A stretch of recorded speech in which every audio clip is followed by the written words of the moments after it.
Hello everybody, as you can see it's Nick. So I wanted to talk today about grief, maybe not the mainstream grief that we hear about, but the grief that seems to creep up on us in the menopause. And the reason it's sprung to my mind is because today is a really, really beautiful day. It's really hot, and whenever my kids were young and we got a hot day like this, we would always drive out to the coast. So we live in the Midlands, and our closest beach is on the east coast, which is actually really stunning. So let's give you a little look. This is a little place. It's a little place just up the road from a place called Sutton-on-Sea, and it is kind of away from the madding crowd. I've always loved it here because it's so quiet. It's not one of the mainstream areas, but you do need it to be really hot to come, because you kind of lose 3 or 4 degrees on your drive out to the east coast. And today was a perfect day. And what's interesting is, you know, my kids are all teenagers now. My middle son is 16, and he actually said, you know, I fancy going to the beach, Mum, with his mates. And I said, oh God, it'd be lovely, because I love it. I come here, you know, I bring a picnic, sit and read my book, have a nap, navel gaze, whatever. And so I brought him and his mates to the beach today, a load of big, strapping 16-year-old teenagers. And it really pulled at my heartstrings, because one of the things I've struggled with of late, and I don't know if anybody else gets this, is when I look back at pictures, particularly of when the kids are small, I have a real feeling of sadness, and I often cry. And I think it's grief. I think it's grief for the fact that that time has passed. It was a very, I mean, don't get me wrong, it was a challenging, knackering time with 3 young kids, and my husband worked away for a long time. But it was also very, very simple and joyful. I had a very clear purpose and structure. So in a lot of ways, my life was just much simpler. I wasn't navigating, you know, teenager hormones. Parenting, although I didn't realise it at the time, was a hell of a lot easier, because with young kids, it's very much about, do they feel safe? Are they fed? Are they getting enough sleep? Are they warm? You know, it's really a lot of basic things. Are they interacting with other kids? Are they running around? Are they getting fresh air? And actually I really quite liked all of that. You know, I would forever be taking them to some National Trust place or other, or the woods and forests and down the river, walking with the dogs. And in the summer, as soon as it was warm enough, we would be here to the beach on Sutton-on-Sea. And there was a real simplicity and beauty to it all that I don't know if I fully appreciated at the time. And I think this sadness comes with the menopause, because obviously those years are behind me. Not that I would have the energy to do it all over again, if I'm really honest. But there is something quite grief-like about knowing that that time has been and gone. That time of my life.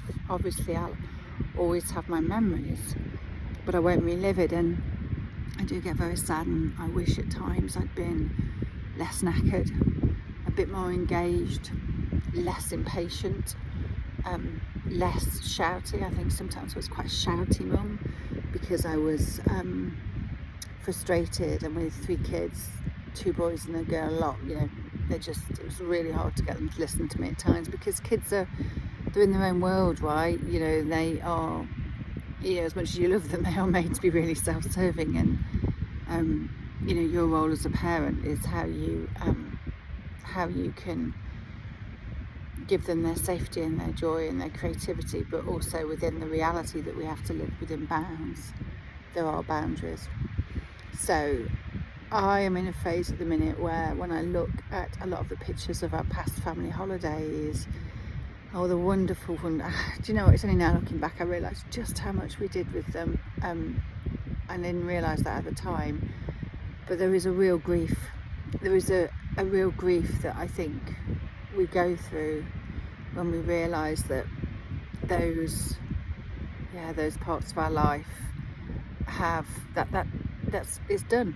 It's done. They're growing into adults now. So I was really excited today when my middle son said he wanted to come to the beach with his mates, because it was like a chance to have another little go at it, and it's been delightful.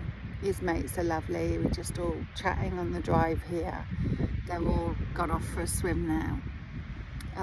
But I do wonder whether we pay enough notice to this emotional side of the menopause and the grieving and giving ourselves permission. I mean, and when you listen to, I strongly advise actually, Gabor Mate is just superb, really superb. And one of the big lines he always has is, people start to heal when they are heard. And I think some of that is actually listening to ourselves. We have to be able to hear ourselves, and we have to be able to give ourselves permission to name the things that we are feeling that come up for us. And I think grief comes up in a lot of different ways. Even silly things like, I've had a lot of grief over just changing the way I dress. I used to have the most beautiful high heels. I always wore high heels, always, and I loved them. I absolutely adored them. And I used to have really beautiful tailored fitted suits and dresses, and I've always loved my clothes. And my body's very different now. I couldn't walk in heels all day if I wanted to. It's just too uncomfortable. I can't bear the thought of being constricted and constrained in clothes that are too tight. Apart from the fact I'm 4 stone heavier than I was maybe 10 years ago, so I wouldn't fit into them anyway. I used to always spend my whole life being a size 12. Now I'm pushing an 18. I've gone from a C cup bra to a H cup, and so things change. And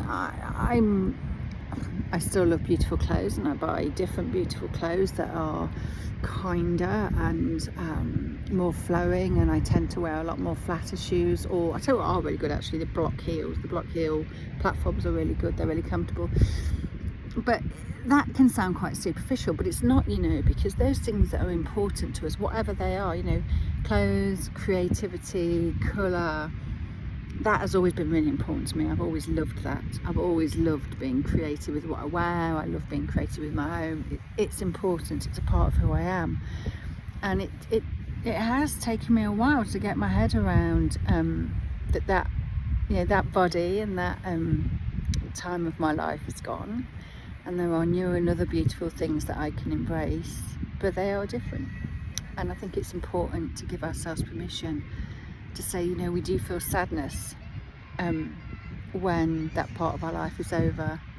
Gosh, sorry, a family's just come next to me and they've got the screaming toddlers, so I'm not sure that I do miss that stage so much, but I remember it well. So yeah, I think it's just about being kind to ourselves and recognising those feelings when they come. In the meanwhile, I will crack on and enjoy my very relaxed day. And I'm sure if you'd have spoken to me 10 years, I'd have been moaning to you about the fact I was like a lifeguard on the beach, constantly watching the kids. So maybe this is actually a nicer way to come back, where they're all having a wonderful time, but I am no longer the lifeguard. Okay, they can be their own lifeguards.